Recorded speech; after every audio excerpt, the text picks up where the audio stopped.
résultats auxquels on aboutit aujourd'hui. Le système corrupteur est corrompu. Il ne faut pas se faire d'illusions. Les dernières lois sur le mariage pour tous, ou que sais-je, ne sont que le prolongement des principes de 1789, le principe d'égalité. Avant, il y a eu la réforme Charbonnier, un bon parpaillot qui va, et c'est vrai, un pauvre enfant adultérin, pourquoi n'aurait-il pas les mêmes droits qu'un enfant légitime? Le principe d'égalité. Mais il faut se rappeler que Charbonnier, qui n'était pas un sot, mais un bon parpaillot, expliquait que ainsi il attaquerait la famille catholique, la vieille France. Il faut aussi bien se mettre dans la tête que, quelles que soient les aventures politiques, le système corrompt. Et comme le disait Charles Maurras, si la République est incapable de défendre la France, et on le voit au cours des siècles, de ces 2 siècles, elle sait très bien récupérer ses adversaires.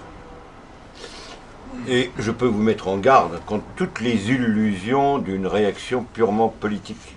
On n'a qu'à voir l'échec de la Restauration, Metternich disant à Louis XVIII, « Messire, vous n'avez au fond repris l'œuvre de la Révolution en sous-œuvre. » Tant qu'on n'aura pas renoncé à ces principes, nous vivons dans un monde de décadence, d'imposture et de trahison. Alors, il peut y avoir des gens sympathiques. Et aujourd'hui, et j'espère que je ne vais pas vous choquer, quand on lit certaines pages de De Gaulle et on ne connaît pas le personnage, on pourrait croire que c'est un écho, et c'est vrai, il était pétri de notre vieille culture. Mais on voit où ça a abouti. Car, comme le dit un axiome de théologie morale, bonum ex integra causa, malum ex quacumque defectum. Il suffit d'un petit défaut. Et ça, c'est applicable aussi bien au domaine politique que religieux. Alors, je suis très heureux d'avoir Roger Olinde, qui est un vieux résistant depuis l'âge de 15 ans. Donc, on ne va pas dire qu'il s'est vautré devant l'ennemi, comme veulent nous faire croire la propagande officielle. Un résistant dans l'âme, un soldat. Et tant qu'on n'aura pas retrouvé cette vocation à la fois du contemplatif et du chevalier, mais on pourra se faire plaisir, aller à des concerts, à des réunions mondaines. Or, il faut avoir conscience aussi que nous sommes des nains, des petits nains, portés, comme disait Pascal, sur des épaules de géants. Et que le drame du monde moderne, qui est le monde de la dissociété, où l'individu se trouve seul face à lui-même, où tout est détruit, c'est de savoir hériter. Et notre devoir le plus impérieux, et c'est pour ça que je donne la parole à un ancien, c'est la transmission. Et il n'y a pas de transmission sans enracinement dans un groupe de relations humaines, plus ou moins stables. Et le danger de l'époque moderne, c'est un peuple de nomades. Hein, on va d'un parti à un autre, d'une chapelle à une autre, en fonction de ses envies, de son emploi de temps. Et on ne sait plus avoir une attitude de militant. Don Gérard, quand il y avait un officier qui prenait l'habit monastique, disait « Mon cher, vous n'avez pas changé de métier ». Donc ça n'a pas retrouvé cette vocation qui animait nos ancêtres. Il ne faut pas oublier que notre pays a été porté sur les fonts baptismaux de Reims. Et si on n'a pas les vertus viriles, les vertus militaires, mais on est fait pour l'esclavage. Et ce n'est pas la peine de se lamenter sur l'invasion, qui n'est que la conséquence du génocide opéré par une certaine personne dont l'homonymie fait référence à une philosophe quand même très respectable, mais je préfère ne pas prononcer son nom. Mais on n'aboutira à rien. Et c'est peut-être, comme le disait un de nos amis, Monseigneur Virgile Georgiou, la 25e heure. Nous sommes peut-être arrivés à la 25e heure. Il faut en prendre conscience. Il faut prendre conscience aussi qu'il n'y a rien de pire que la trahison avec des airs de fidélité. On garde l'étiquette et en sous-main, on vend de la contrebande. Et on aboutit fatalement aux compromissions. Et de compromission en compromission, mais c'est la concession à perpétuité. J'en ai dit assez. À vous. Non, non, je vous en prie.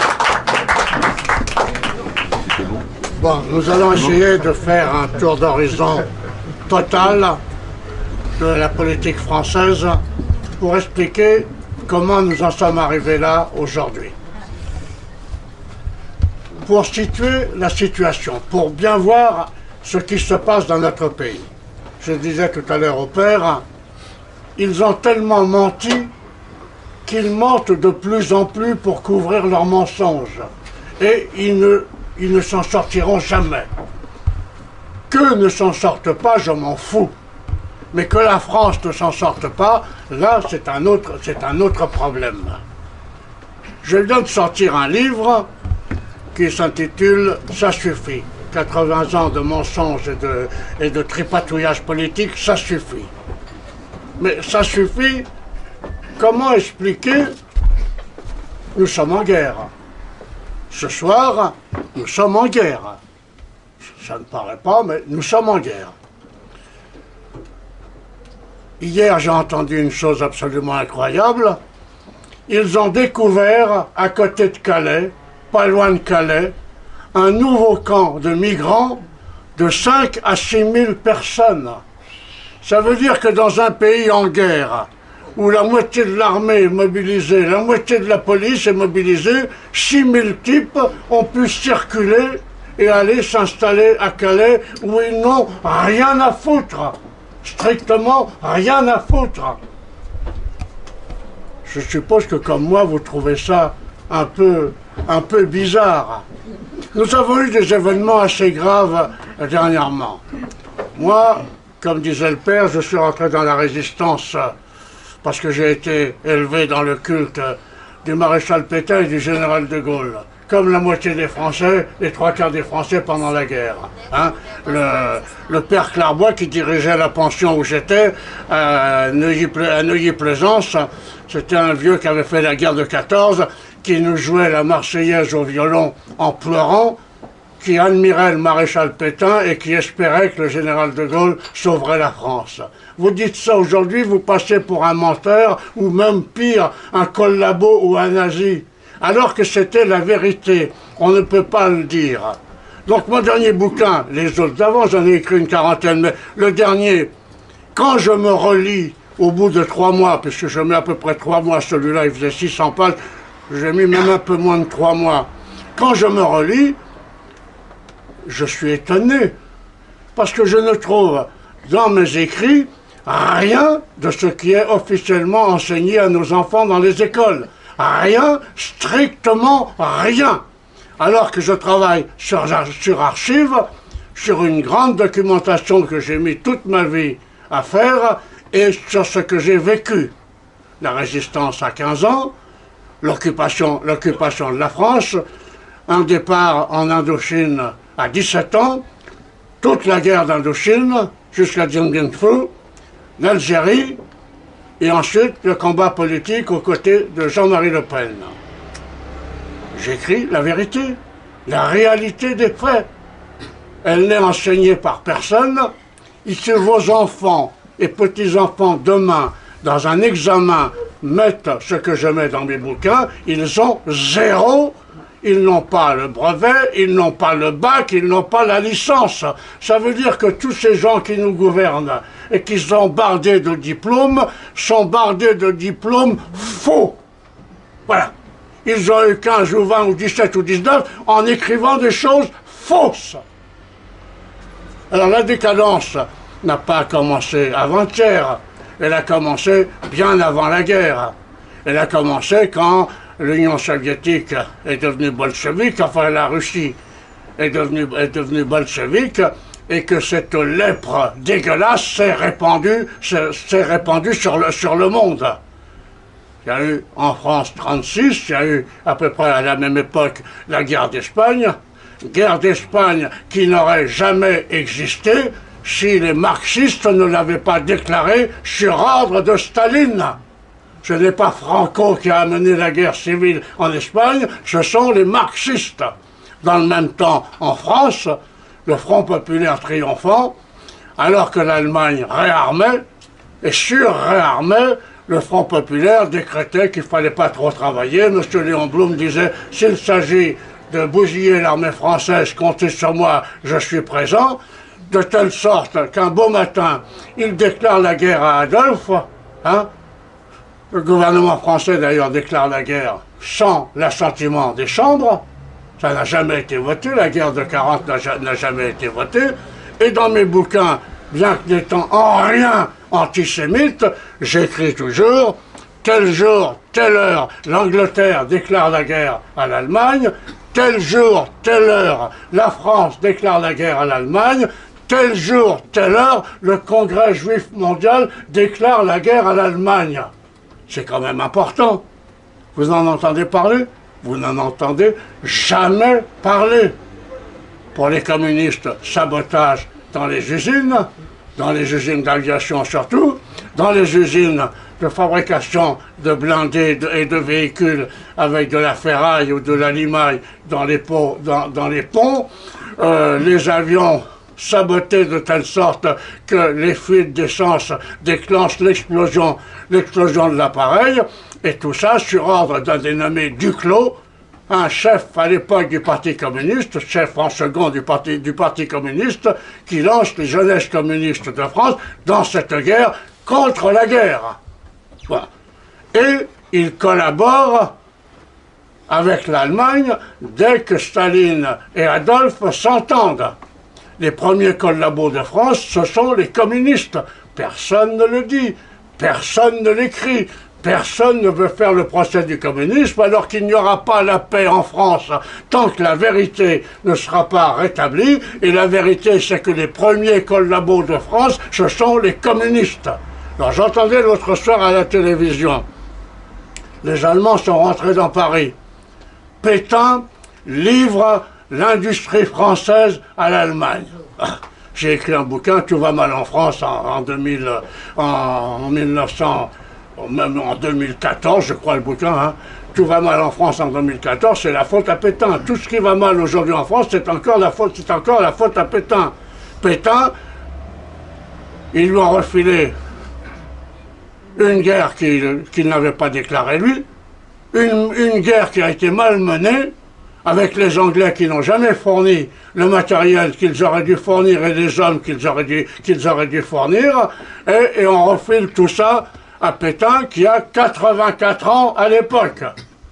Moi qui en ai 87 aujourd'hui, je vois, hein, j'ai toutes mes facultés, mais je vois le problème que ça pose quand je travaille trop longtemps, Voilà, lui il avait 84 ans. La France entière le bénissait. Dans la rue, les femmes lui embrassaient les mains. Les dames de la Croix-Rouge distribuaient des millions de photos du maréchal Pétain, et tout le monde disait « Ah, heureusement qu'il est là, celui-là. Le vrai sauveur de la France, et le seul sauveur de la France, c'est lui. » Mais quand les Allemands rentrent dans Paris, comme je l'ai expliqué, la Russie et l'Allemagne d'Hitler se sont entendus. Alors, dernièrement, je peux vous donner le jour, c'est tout ça en note, hein, Pétain, le traître, hein, maréchal de France, c'est bien, hein, le traître, il a trahi la patrie, hein, le traître livre l'industrie française à l'Allemagne.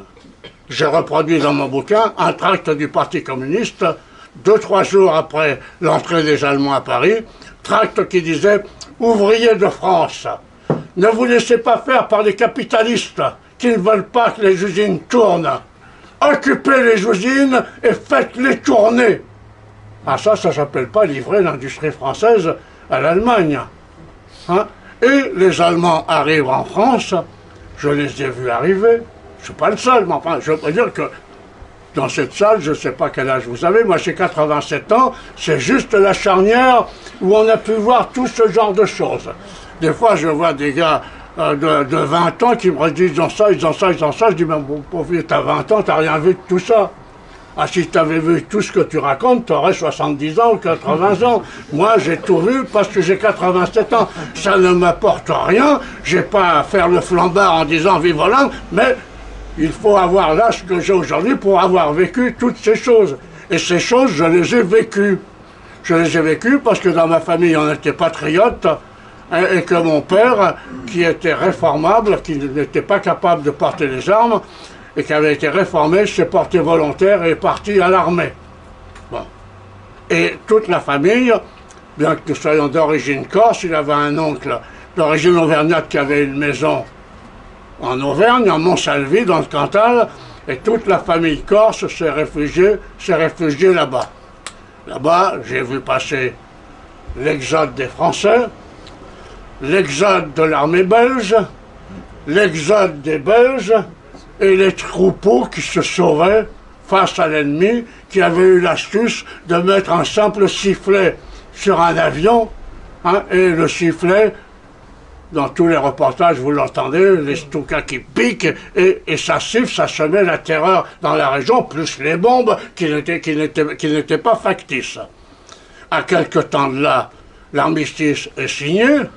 Je vois encore toute ma famille et tous les gens de ce village auvergnat devant les quelques radios qui existaient dans le village. Tout le monde était là et tout le monde pleurait. Parce que les Français, à ce moment-là, aimaient la France. Voilà, ça veut dire quelque chose, aimer la France, aimer son pays. Donc nous sommes restés là-bas quelques mois. Et puis chose aussi oubliée et jamais racontée, par milliers de trains, durant des mois, les gens qui étaient partis en zone dite libre sont remontés en zone occupée. C'était la première fois dans l'histoire que les gens d'un pays qui avaient fui l'envahisseur remontaient dans une région du pays, la moitié du pays, un peu plus, qui était occupée par l'occupant allemand. Nous remontons donc en famille. Mon père est prisonnier, mes oncles sont prisonniers. Bon, l'amitié et la confiance digne des familles corses fait que tout le monde se soutient. À cette époque-là, d'ailleurs, tous les Français se soutiennent. Et ma mère et moi, nous logeons chez ma grand-mère qui a une loge qui fait le tiers de cette pièce où on loge mon grand-père, ma grand-mère, ma mère et moi. Et c'est juste à côté de l'avenue Kléber, à 100 mètres de l'avenue, à 60 mètres de l'avenue Kléber et à 200 mètres du Trocadéro. Les Allemands sont en France. On voit défiler des centaines de véhicules, des centaines d'autocars, des centaines de camions. C'est normal, le vainqueur vient visiter la capitale du vaincu. Et là, les gens les regardent passer. Et moi, j'ai 8 ans, j'enregistre. Ah, qu'est-ce qu'ils sont beaux! Ah, qu'est-ce qu'ils sont propres! Ah, qu'est-ce qu'ils se tiennent bien! Et puis, le matin, je vais à l'école, je pars à l'école. Mais si je pars un peu plus tôt pour retrouver les copains, j'arrive donc à 60-70 mètres, puisque c'est de l'autre côté de l'avenue Kléber. Là, il y a un garage, et dans ce garage souterrain, il y a une compagnie allemande qui est là. 2 compagnies se relèvent dans ce garage. Et donc, vers 8h moins le quart, puisque je pars à l'école pour y être à 8h30, les soldats allemands montent la rampe du garage en tapant du pied, et dès que le premier a mis le pied sur l'avenue Kléber, ils chantent. Ils chantent, et ils chantent bien. Et en face, il y a une boutique de luxe, une épicerie de luxe, je ne sais plus si c'est Vuitton ou l'autre, pas Vuitton, c'est non, enfin, une grande épicerie, il y en a 2 à Paris, comme ça, oui, oui. Hein, ou Diard ou autre. Hein. Et là, il y a 40, 50, 100, 200 personnes, y compris des anciens officiers, avec le chapeau à l'époque, la canne, les gants blancs. On dit, mais on peut régler sa montre sur ces gens-là. On n'applaudit pas. Les gens sont dignes, ils ne sont pas collabos, ils ne crachent pas sur les Allemands. J'entendais des conneries l'autre jour dans un reportage absolument ahurissant, je vous en parlerai tout à l'heure. Hein. Et puis, là, toujours à côté de chez ma grand-mère, vous allez dire que c'est le point stratégique. Oui, pour moi, c'est le point stratégique de l'époque. Il y a une sortie de métro. Le garage n'existe plus, la sortie de métro n'existe plus. Mais chaque fois que je passe, je la vois parce qu'elle était là et je sais qu'elle était là. Et il y a un ancien combattant de la guerre de 14 qui porte la tenue bleue des gens qui sont aux Invalides. Et il a un paquet de décorations qui couvre toute la poitrine. Il a un bras en moins et une jambe en moins. Et tous les soldats allemands qui passent, du deuxième classe au général, tout le monde le salue et les gens font remarquer, vous avez vu, il salue l'ancien 14. Et tout le reste est comme ça. Tout le reste est comme ça. Seulement, il arrive un moment où Adolphe et Joseph ne s'entendent plus. Et autant il y a eu une grande stupeur quand Staline et Adolphe se sont entendus, il y a encore une stupeur pire quand ils se rentrent dedans. C'est chez les communistes la panique générale. La panique générale. Et c'est de ce jour-là qu'ils rentrent en résistance en tuant des gens, ce qui amène immédiatement un changement d'attitude de l'armée d'occupation, hein, qui fait des représailles, mais le seul but des tueries faites par les communistes, c'était justement de faire oublier qu'ils avaient collaboré avec les Allemands. Et pendant tout le restant de la guerre, ils feront tout pour que cela ne soit pas trop su. Ça se sait, mais les gens qui veulent effacer cela et qui font disparaître toute cette époque de l'histoire de France s'arrangent tellement bien qu'aujourd'hui, personne ne connaît l'exacte vérité, sauf les gens qui se penchent sur la question, et l'exacte vérité, c'est celle que je viens de vous raconter. Donc les tueries sont de plus en plus grandes. Pendant ce temps-là, Pétain fait ce qu'il peut. Regardez un peu aujourd'hui quand nous avons un ou deux types, hommes ou femmes, enlevés au Mali, au Sahel ou bien au Liban, les problèmes qu'il y a. Il y a plus d'1,5 million prisonniers en Allemagne. Il y a une armée d'occupation. On raconte l'histoire de France comme si tout était calme, comme si tout était bien, comme si les Allemands ne prenaient pas beaucoup trop sur le ravitaillement. Mais avec vos tickets, vous allez à l'épicerie, vous avez droit à 200 grammes d'une espèce de concoyote, vous avez droit, et vous avez votre kilo de patates. Tout ça, ça n'est pas grand-chose non plus. Mais quand Le Pen dit l'occupation allemande en France a été moins grave que dans le restant de l'Europe, immédiatement ça devient un salaud, un fasciste, un nazi, une ordure. C'est la vérité. Les Français ont moins souffert de l'occupation que le restant de l'Europe. Et je répète que dans ma famille, nous étions anti-Bosch. Voilà, c'est pas compliqué. Et le père Clairbois, tout pétainiste qu'il était anti-Bosch. Et moi, j'ai été élevé dans la haine de l'Allemagne occupant mon pays. Pas autre chose. La libération est arrivée, mais avant la libération, il y a eu les déportations, les camps de concentration et tout le reste. Bon, là aussi, on n'a jamais su la vérité exactement. Et la vérité, c'est que M. Dassault, par exemple, pas celui qui dirige Dassault à l'heure actuelle, son père, a écrit dans le Jour de France, le journal qu'il dirigeait, qu'il était au camp de concentration. Il donne la date, le mois, le jour, les heures et tout, où il n'y avait pas un SS à partir d'une certaine heure de la soirée. les SS n'étaient pas dans le camp. Alors qui dirigeait le camp? Et les camps étaient dirigés par les capots communistes. Et les capots communistes faisaient les listes des corvées du lendemain. Et le malheureux qui était anti-Boche, mais anti-communiste aussi, eh bien c'était lui qui allait se farcir les corvées, hein, qu'évitaient les communistes à leurs copains. Les camps de concentration étaient dirigés par l'internationale communiste. Dassault l'écrit, tout le monde peut avoir la page du journal Jour de France où il explique ça, et il explique qu'au moment de la libération du camp, où des gens déportés devaient partir à pied vers l'Autriche, il y a le chef de sa baraque, un communiste tchèque, qui vient et qui lui dit « Monsieur Dassault, vous êtes sous la protection du Parti communiste international ». Ça aussi, ça n'est jamais écrit, ça aussi, ça n'est pas dit. Alors est-ce que je dis par là qu'il ne faut pas écrire ce que les Allemands ont fait de tordus, de salauds? Oui, mais il faut écrire tout. L'histoire, on ne fait pas le tri, ça c'est bon, ça c'est mauvais. Parce qu'à force de faire le tri, les gaullistes ont fait le tri, les communistes ont fait le tri, tout le monde a fait le tri. Ce qui fait qu'on se demande comment la France tient encore debout, puisqu'ils ont enlevé des années d'histoire.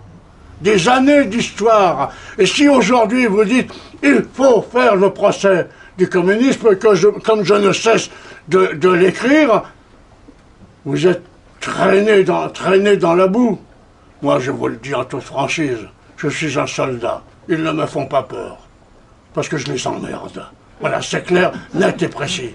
C'est net, clair et précis. Mais je parlais devant les cathos il y a un mois, et des gens sont venus me dire « Mais monsieur Hollande, vous vous rendez compte de ce que vous dites? Mais ils vont vous tuer.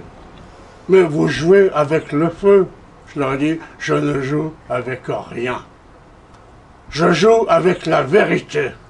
Et la vérité, tant qu'elle n'éclatera pas, eh bien les Français ne s'aimeront toujours pas entre eux, et c'est le cas aujourd'hui. C'est le cas aujourd'hui. On va revenir sur les élections et tout ça. Je vais essayer de faire le panel complet. Vous voyez, je parle de tout ça sans note. Je ne vais pas vous en note, je parle de tout ça sans note. Je vous parlerai du prochain bouquin que j'ai commencé à la demande du père. Donc l'occupation se termine, la libération se passe dans des conditions absolument apocalyptiques.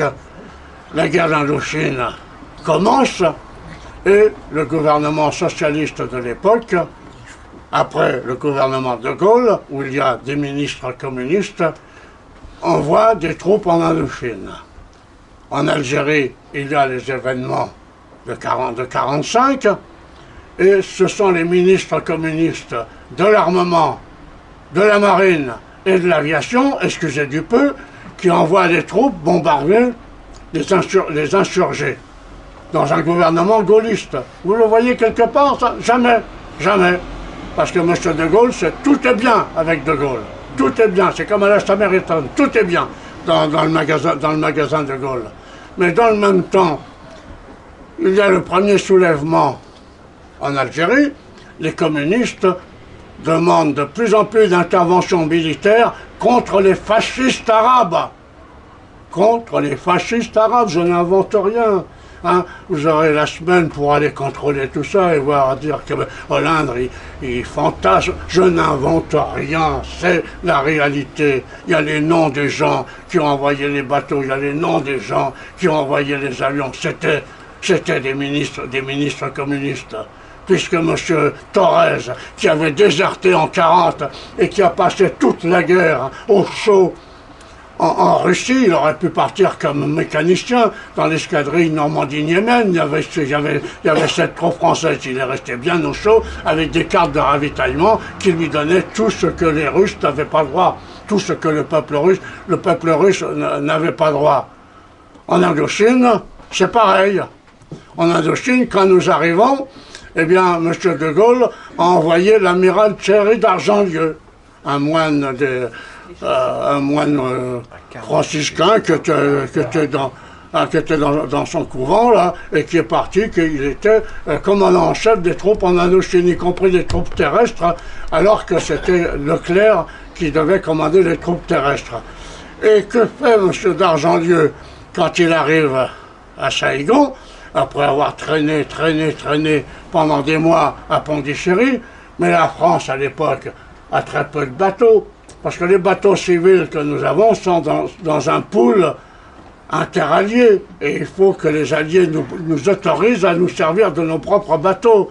Nous avons peu de bateaux de guerre, pas de bateaux de débarquement. Et au moment où les Japonais capitulent après la bombe d'Hiroshima, l'état-major japonais en Indochine, écoutez bien, peut-être que plus personne ne vous le dira ce que je vous dis ce soir. L'état-major japonais envoie un message à Paris, au gouvernement de Gaulle, disant « Vous avez mis en prison, nous avons mis en prison l'amiral Decoux, nous allons le libérer et nous rendons le pouvoir sur l'Indochine à la France. » Et que répond de Gaulle? Laissez les choses en état, nous envoyons les remplaçants. Mais les remplaçants mettent des mois pour arriver. Des mois pour arriver. Et pendant tous ces mois, eh bien, les Japonais distribuent l'armement des Français, donnent du fric aux sectes qui pullulent en Cochinchine, parce que la Cochinchine est un pays mystique où il y a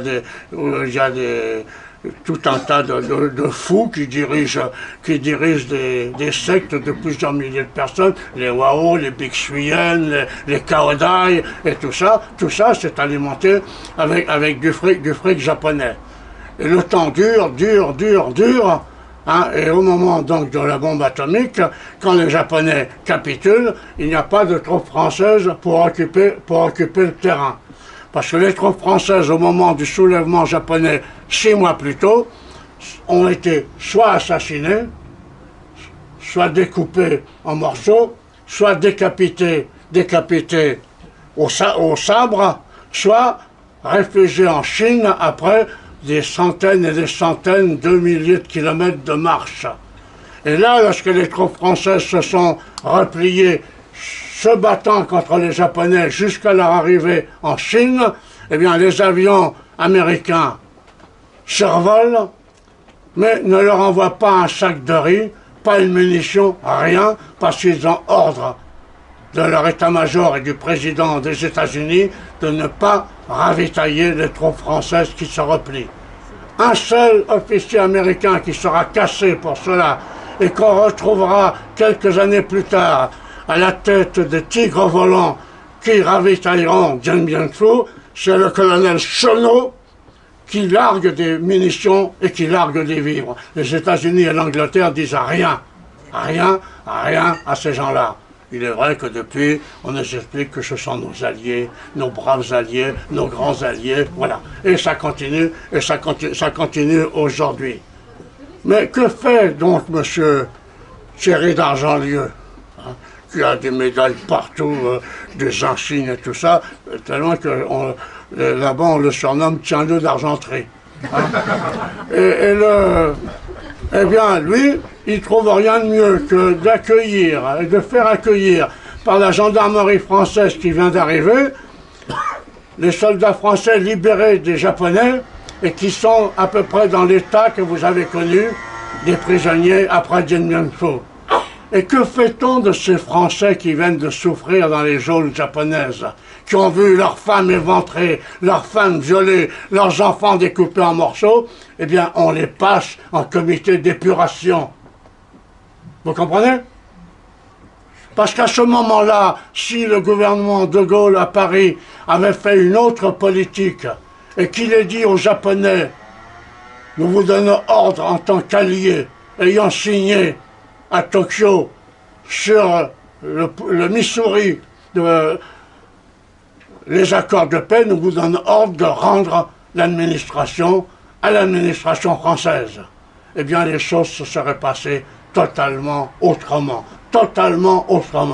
Alors aussi, petit détail, non, petit détail qui explique tout, qui explique toute la guerre d'Indochine que j'ai fait, que mes copains ont fait, avec tous les rebuts de la planète.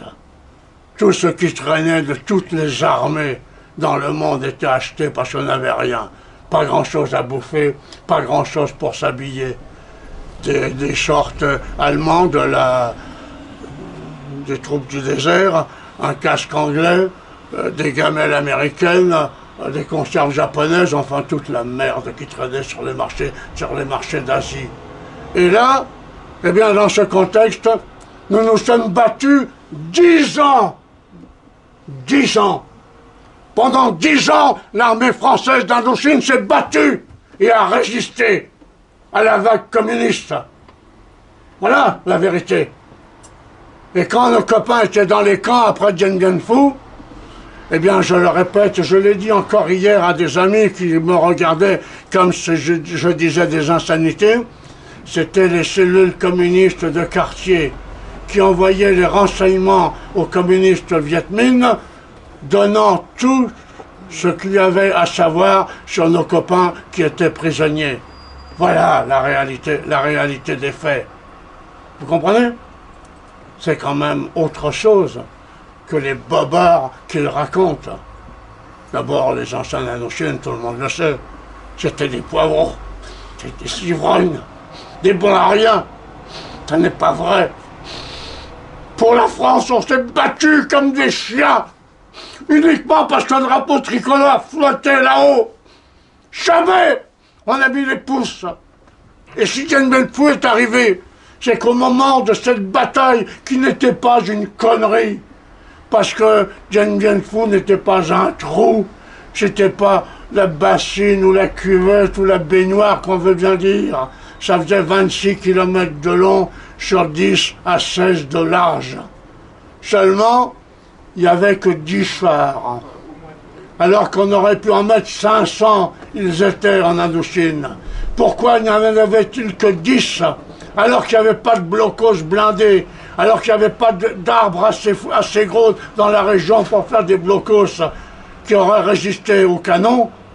Eh bien parce que nous n'avions pas d'avion de transport capable de transporter du gros matériel.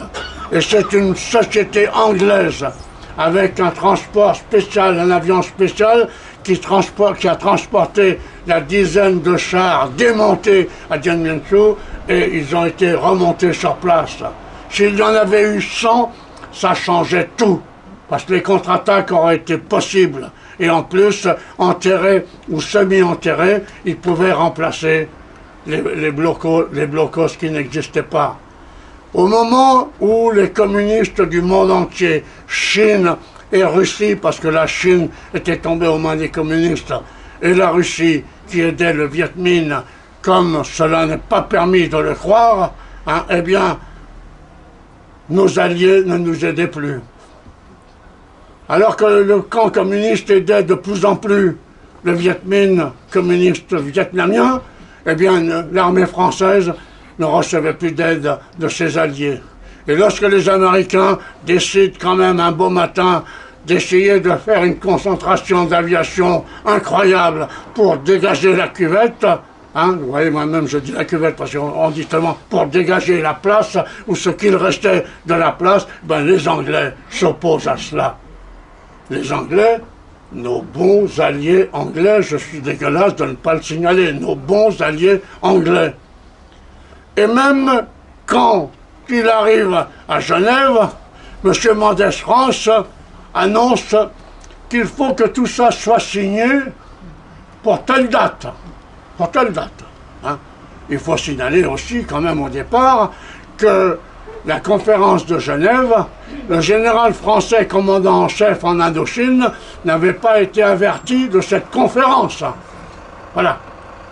Alors que les Viet, eux, savaient que puisqu'il y avait une conférence et que les Russes leur avaient dit qu'on parlerait de l'Indochine, les Viet savaient qu'il fallait qu'ils arrivent avec une victoire. Mais malgré cela, la victoire n'était pas acquise. Assaut contre assaut, reprise de poste, reprise de piton, contre-attaque. dans la fournaise et dans la folie. Des soldats français qui n'avaient jamais vu un parachute de leur vie sautent la nuit dans la mitraille jusqu'au dernier jour. Jusqu'au dernier jour. Où sont les films qui retracent cela? Il y en a eu un qui a été passé sous silence. Où sont les documentaires? Où sont les spécialistes, les grands historiens qui racontent tout ça? Et Dien Bien Phu tombe.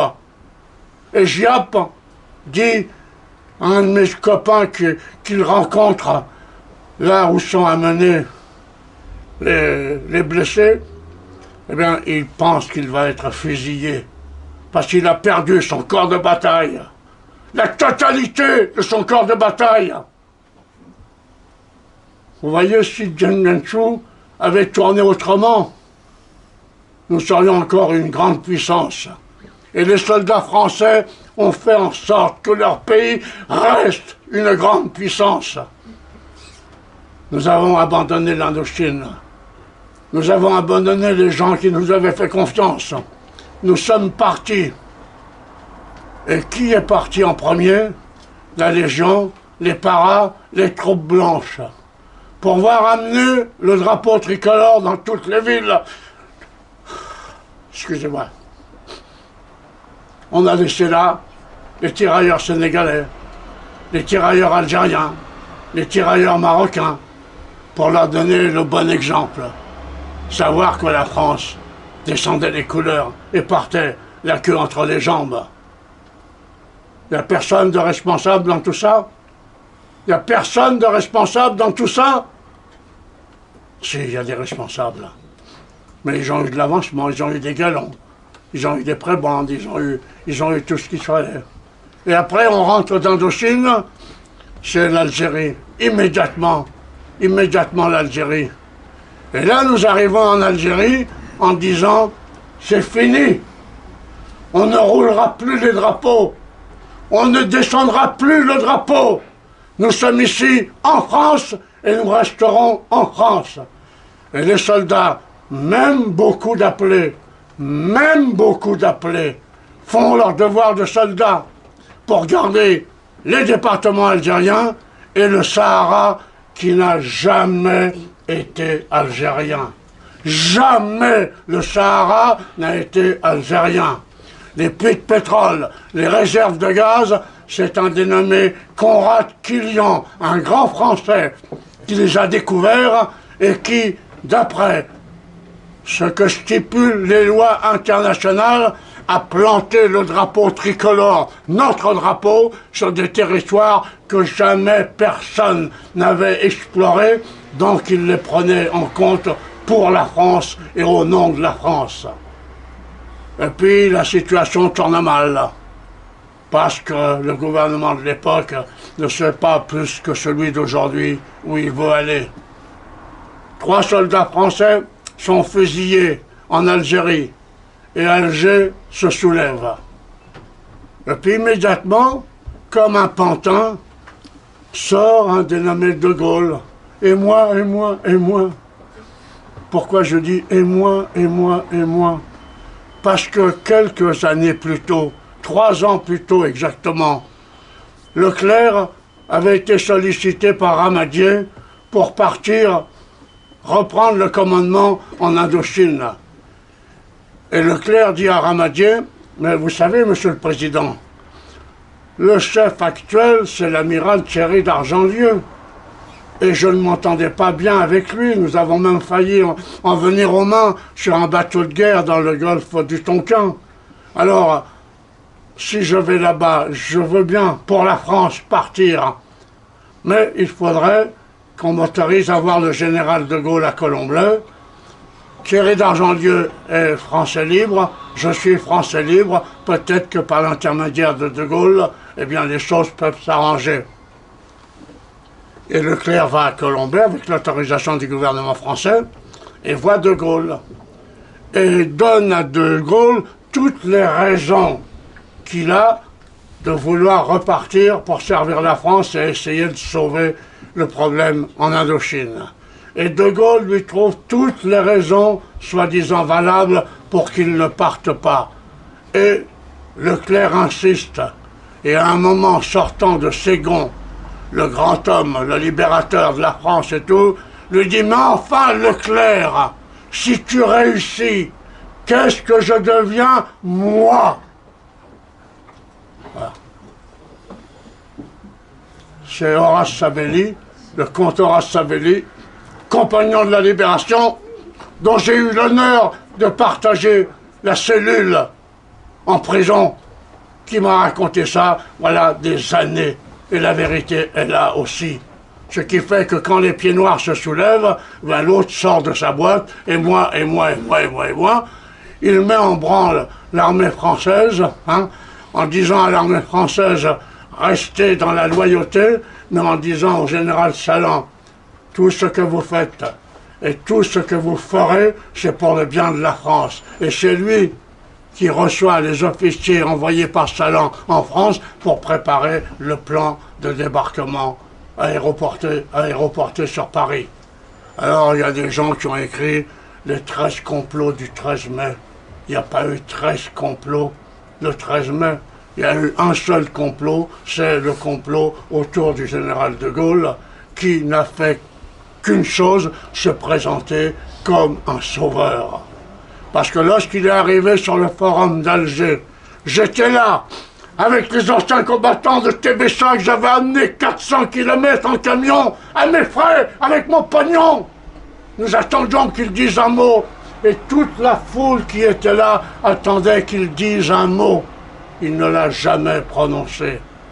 Si ce jour-là, il avait dit aux femmes musulmanes qui étaient là par milliers, allez dans les maquis et ramenez vos maris, nous sommes pour la fraternité, nous oublions tout, nous allons construire une Algérie grande et belle sous le drapeau tricolore, les femmes sur la guerre se seraient terminées là. Il n'a jamais prononcé ces paroles. Se laissant un peu dépasser à Mostaganem, il a dit une fois « Vive l'Algérie française », ce qui a rendu espoir aux pieds noirs, et ensuite il y a eu des élections gagnées par les partisans de l'Algérie française, d'autres élections gagnées par les partisans de l'Algérie française, avec une multitude forcément de musulmans fidèles à la France. Et ils ont fait voter jusqu'à ce que le vote soit un peu tendancieux contre la France. Il a fallu beaucoup de temps et beaucoup de fric pour en arriver là. Mais jusqu'au bout, il y avait des millions d'Algériens qui ne voulaient pas de l'indépendance. D'abord, il n'y a qu'à voir le nombre d'Algériens francophiles qui ont été tués, égorgés. Alors on me dit, je le répète ce soir, ça sera peut-être la 200 millième fois que je le dis, mais demain vous entendrez encore des gens, pourquoi De Gaulle a largué l'Algérie, tout un tas de braves gens. On n'arrive pas à comprendre pourquoi De Gaulle a largué l'Algérie. L'armée française avait gagné la guerre d'Algérie, militairement. C'est bien le principal, militairement. Et même la conquête des cœurs, parce qu'il n'y avait jamais eu autant de musulmans algériens qui s'étaient engagés dans l'armée française. Mais De Gaulle avait une idée, l'idée qu'il avait le 13 mai, lorsqu'il s'est présenté comme le sauveur de l'Algérie, c'était de devenir le chef de la 3e force internationale. L'Amérique d'un côté, la Russie de l'autre, et au milieu, le grand De Gaulle, patron de la 3e force, c'est-à-dire des pays dits non alignés. Et c'est pour ça que jusqu'au bout, il a trahi et qu'il a largué, morceau par morceau, tout ce qui faisait la légitimité de la présence française. Et lorsque nous sommes partis, eh bien, il ne faut pas oublier que des centaines, des milliers de soldats supplétifs, Arki, Modzami, Chaouch, dans les mairies, dans les préfectures, dans les sous-préfectures, des centaines de milliers d'Algériens servaient là comme petits ou grands fonctionnaires. De Gaulle a largué tout ça parce que Adenauer était derrière lui et Adenauer avait dit tant que vous aurez une seule colonie, et peut-être même les départements d'outre-mer, vous ne pourrez pas être le symbole de la troisième force et des forces non alignées. Et c'est pour ça que M. de Gaulle a tout largué, absolument tout largué, y compris le Sahara, où nous disions, mais la France présente au Sahara, c'est la paix garantie dans toute l'Afrique, et on le voit aujourd'hui. On le voit aujourd'hui. On a abandonné tous ces gens qui, eux, faisaient totalement confiance à la France, puisque les tribus Touaregs rassemblées avaient demandé aux officiers des affaires indigènes qui s'occupaient d'eux qu'un de ces officiers se présente aux élections pour le Sahara et qu'il voterait pour lui, qu'il faisait confiance à l'officier français qu'il désignerait pour gérer le Sahara pour les Sahariens. Tout ça peut-être vous étonne là. C'est peut-être même des choses qu'il faudrait raconter le soir de Noël, parce que c'est beau, c'est grand, c'est pathétique. Bien, nous sommes partis comme des salauds. Comme des salauds. Le pouvoir à Oran a été donné au général Katz, qui, le 22 juin, survolait la ville en hélicoptère, pendant que les quartiers arabes étaient descendus sur la ville européenne, que des centaines d'hommes et de femmes étaient enlevés, assassinés, découpés en morceaux. Les femmes et les jeunes filles emmenées dans des bordels, vendues à Tanger par la suite, ou en Afrique noire. Et on a su pendant des années que des hommes et des femmes de notre pays étaient vivants, et que tous les gouvernements qui se sont succédés sous De Gaulle et après De Gaulle n'ont jamais levé le petit doigt pour demander des comptes à l'Algérie.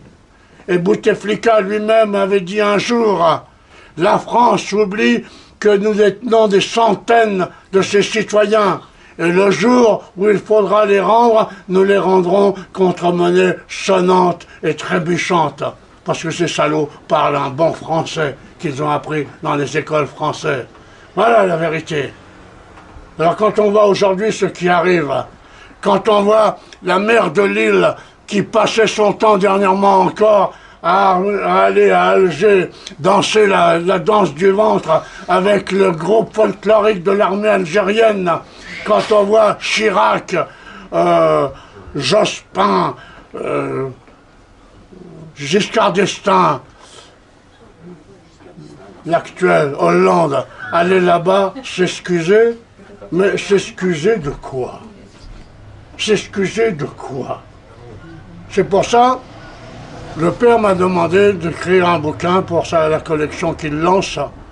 J'avais commencé mes mémoires, mais j'avais pensé que mes mémoires, ça ne pouvait pas se faire sur moins de 4 bouquins de 200 pages pour bien sérier les problèmes. C'est-à-dire ma jeunesse, la résistance, ma résistance aux Boches, hein, l'Indochine, l'Algérie et mon combat politique en France métropolitaine. Et puis, comme il me demande de faire ce bouquin, je dois avoir le prix Renaissance dans un mois, qui doit m'être remis dans une grande soirée à Paris. Alors j'avais dit, je ne vais pas me mettre au travail avant que le prix Renaissance soit sorti. Je ferai quelques signatures, parce que j'ai besoin, comme tout le monde, de gagner ma croûte. Je n'ai aucune retraite militaire. J'ai la retraite du combattant, 65 € par mois, pour 10 ans et demi de guerre. Pour 10 ans et demi de guerre, donc je vis de mes bouquins. Alors, vu la situation du pays, eh bien mon prochain bouquin sera Lettre ouverte aux musulmans de France, où moi je vais leur parler de ce que je connais, leur parler de ce qu'eux connaissent, et leur demander si de temps en temps ils ne pourraient pas ouvrir leur gueule. Parce qu'ils n'ont pas à être les chiens de garde et les supplétifs du Parti socialiste et des partis de gauche qui crachent sur mon pays, et quand je dis qu'ils crachent, je suis poli. Et je citerai toutes les exactions qui ont eu lieu. On parle de la bataille d'Alger, mais si les attentats qui ont commencé continuent, ce que je ne souhaite pas s'ils continuent, vous entendrez tous ces braves gens dire alors, que fait la Légion? Ils le disent déjà. Que font les paras? Les paras sont intervenus parce que les bombes explosaient dans les cinémas, dans les carrefours, partout, et que les gens fidèles à la France étaient égorgés, que les pères de famille recevaient un mot: on a enlevé ta fille de 7 ans cette nuit, elle va servir de paillasse à nos combattants si tu ne rentres pas dans le rang. Alors viens chercher 2 grenades que tu iras lancer dans tel cinéma ou dans tel restaurant. Voilà comment le FLN a gagné la guerre. Voilà comment le FLN a gagné la guerre.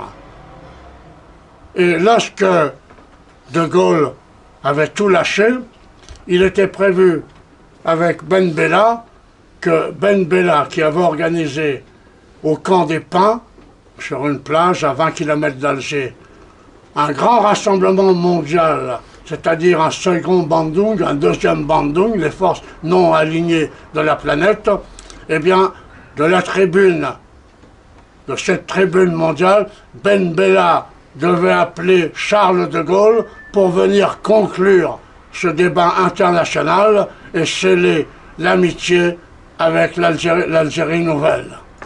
La nuit où cela devait se faire, eh bien, Boumedienne, le chef de l'armée, faisait un putsch, arrêtait Ben Bella qui partait en prison pour 17 ans sans que personne demande, y compris les invités qui étaient là auprès de la France, sans que personne demande où était passé le grand chef Ben Bella. Il est resté 17 ans en prison. Et ça, dans le bouquin que je vais commencer, que j'écris, j'explique tout cela. Et j'explique ce que disait Boumedienne. Boumedienne disait, pour De Gaulle, Ben Bella était un gaulliste. Et il comptait sur lui pour la suite des événements et faire en sorte que les accords d'Évian soient respectés, parce que les accords d'Évian n'ont jamais été respectés, sauf par la France qui continue à payer, y compris le gaz et le pétrole, 4 fois plus cher que sur le marché mondial, alors que c'est notre gaz et notre pétrole. Voilà, tout ça n'est pas très gai, je le sais.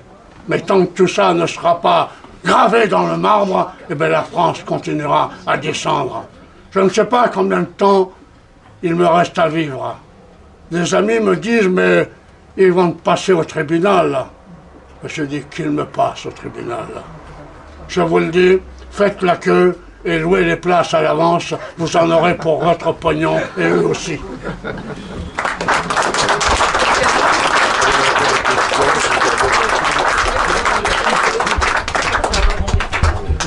D'abord, je tiens à remercier M. Lindre, Roger de cette brillante causerie. Et il est important de rappeler quelques faits historiques. Car, malheureusement, l'histoire n'est plus enseignée, comme les lettres non plus. Les gens sont soumis à la propagande du régime, même dans les meilleurs milieux. Et il est bon de se rappeler une phrase de Don Guéranger face à l'accordaire épigone du libéralisme, lui disant « Mon père, un gentilhomme ne redore pas son blason en crachant dessus. » Or la France, nos élites, nos pseudo-élites, depuis 2 siècles, ont craché sur notre passé. Donc il est important que vous écoutiez de temps à autre des témoins, des gens qui ont fait l'histoire, qui ont participé à cette geste des Francs, parce qu'elle a continué encore, et que vous puissiez en parler autour de vous. De même, je vous annonce que prochainement, je vais publier votre livre dans ma collection, car il ne s'agit pas uniquement de faire des réunions... Vous me lâchez 3 mois quand même. Hein, oui, oui, bien sûr. Oui, oui. Car le combat est un combat d'abord culturel, et Et c'est seulement une fois qu'on aura gagné les esprits qu'on pourra espérer peut-être une aurore. Mais rien de pire que les pseudo-patriotes. On a vu après les attentats de ces quelques petits barbares, les drapeaux tricolores, en général c'était des gens bien à gauche qui le mettaient. De même, quelques mois l'année précédente, quand quelques journaleux de Charlie Hebdo ont été, ils ont passé un mauvais quart d'heure, un ecclésiastique réputé de droite a eu l'audace de mettre sur son blog que c'était des martyrs de l'Occident. Donc ce n'est pas capable de voir où sont les traîtres. On n'a pas de grand espoir.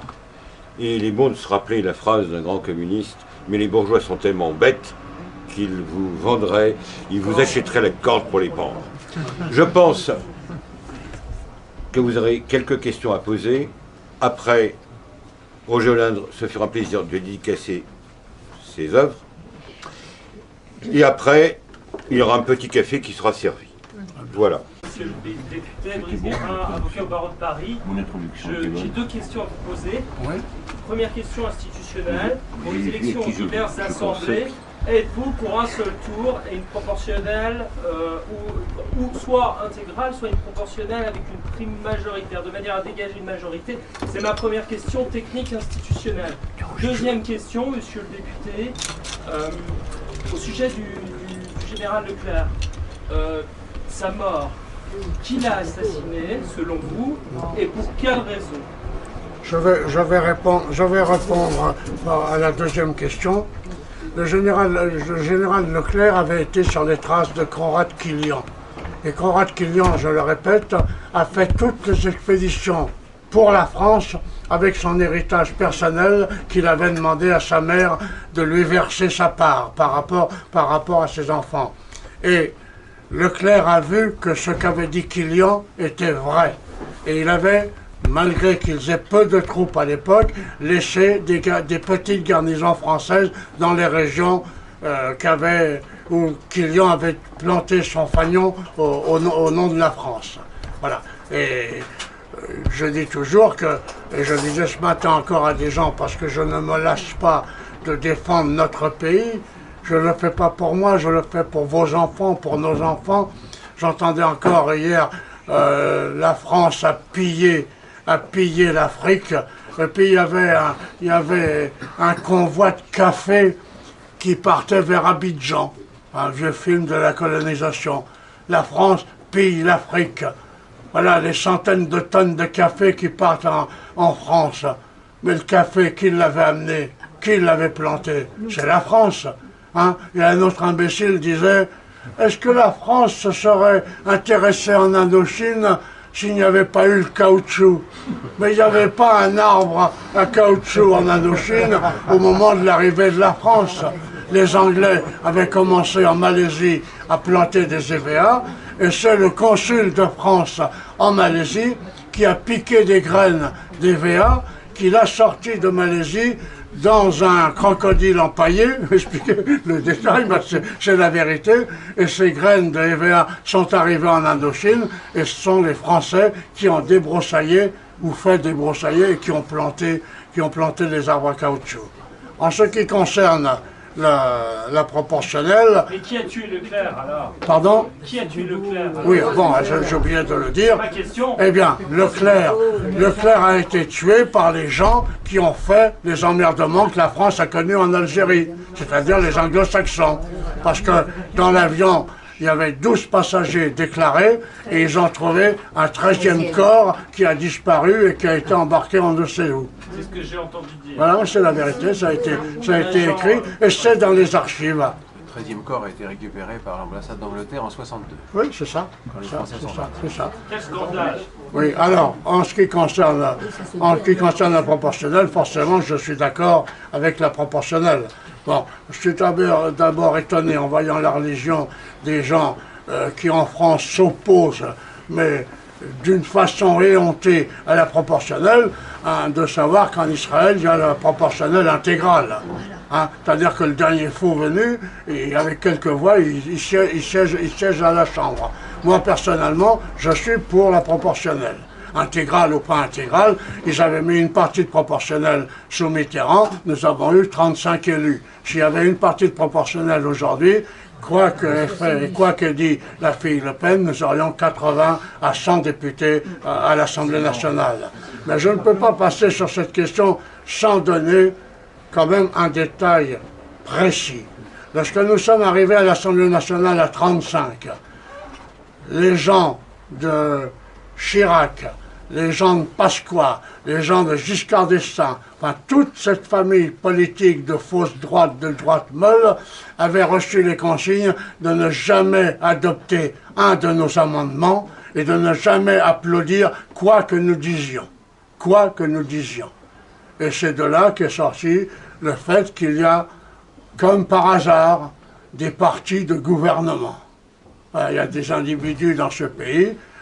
Dans notre pays aujourd'hui, tout le monde est égaux. Il y en a qui sont un peu plus égaux que les autres, c'est 1989, quoi. Bon, je vous écoute. Merci, monsieur le député. Nous sommes repartis pour 18 mois de campagne électorale. Depuis ce matin, on nous reparle à nouveau des élections dans 18 mois. Alors il faut quand même faire confiance aux Français. Et puis, chose qui ne plaît pas non plus toujours aux jeunes quand je le leur dis, il faut donner l'exemple. Et moi, vis-à-vis des Algériens en Algérie, hein, dans mon bled perdu, parce que j'ai été grièvement blessé dans un combat au corps à corps. J'ai pris une balle en pleine tête, j'étais habillé en Félaga, et j'avais avec 4 types pénétré une Katiba Félaga, une compagnie Félaga. Bon. Et on a mis cette compagnie en déroute à 4 types. Bravo. Et je suis rentré à l'hôpital de Philippeville et j'ai réfléchi. Alors un jour, j'ai dit, je suis arrivé à l'hôpital et je me suis mis à réfléchir. Là, il y avait un gauchiste dans la salle. Il dit, ah, il faut qu'il aille à l'hôpital, le père Hollande, pour commencer à réfléchir. Non, j'avais réfléchi avant aussi, mais je me suis aperçu dans cet hôpital, parce que je n'avais que ça à faire, j'ai revu toutes mes compagnes, toute ma carrière, tous les copains qui étaient tombés, et je me suis dit, on va perdre la guerre politiquement et la gagner militairement. Mais on la perdra politiquement. J'ai quitté l'armée à ce moment-là. Je me suis installé sur la frontière tunisienne, dans le bled où je m'étais battu le plus avec mon régiment, à Tébessa, une ville romaine sur la frontière tunisienne, et je me suis occupé de la jeunesse algérienne, de la jeunesse musulmane. Et mon mouvement s'appelait les Jeunesses Françaises de Tébessa. Et tous les jeudis, je faisais défiler 500 gosses en tenue scout impessable avec l'écusson France sur l'épaule.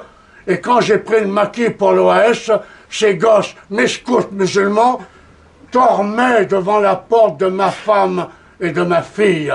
Alors que moi, j'étais parti prendre le maquis avec un maquis OAS que j'avais créé. Et depuis ce jour-là, je dis aux gens, si vous voulez que les Arabes vous respectent, soyez respectables.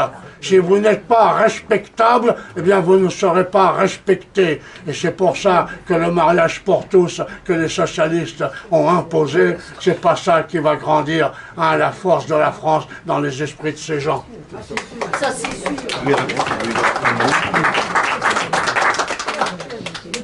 Je pense, cher monsieur Roger Hollande, que le combat aujourd'hui, et on le voit par les mésaventures, les aventures d'un parti auquel vous avez appartenu, que le combat aujourd'hui est essentiellement métapolitique. Il ne s'agit à rien de faire 40% ou 35%. Si on n'a pas gagné les esprits et les cœurs, tant qu'on n'aura pas opéré une véritable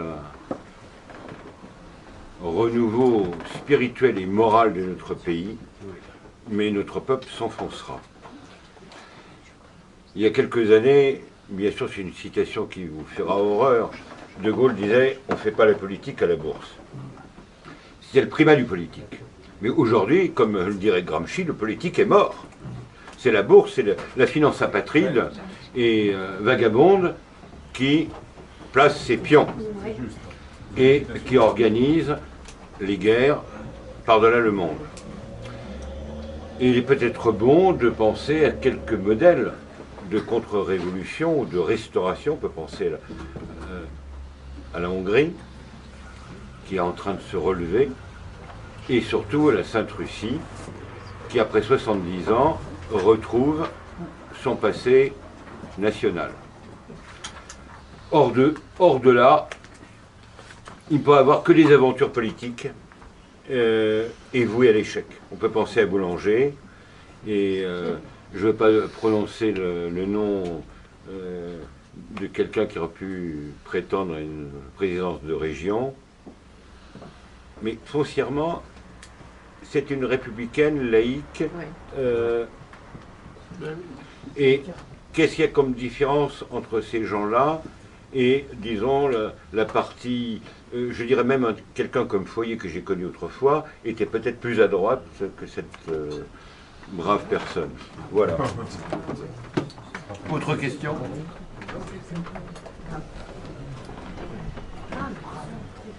Pas d'autres questions? Je vais répondre quand même à notre ami là. Il est bien certain. Je ne sais pas quel est l'ami qui a dit vous n'avez pas de programme. Il est bien certain, j'entendais dernièrement encore qu'un général a créé un parti et pas mal de gens sont venus me voir. Qu'est-ce que vous pensez de ce général qui déclare ceci, qui déclare ceci et qui déclare cela? Moi, je ne veux pas donner aux gens des réponses toutes faites. Parce qu'il y a un drame dans notre pays, mais dans tous les pays du monde. C'est qu'on ne peut pas faire de politique sans argent. Et les autres le savent bien. Et c'est pour ça qu'ils ont mis la main sur les médias. Parce qu'avec les médias, ils font passer absolument tout ce qu'ils veulent. Mais je dis encore, j'ai ma foi de militant communiste.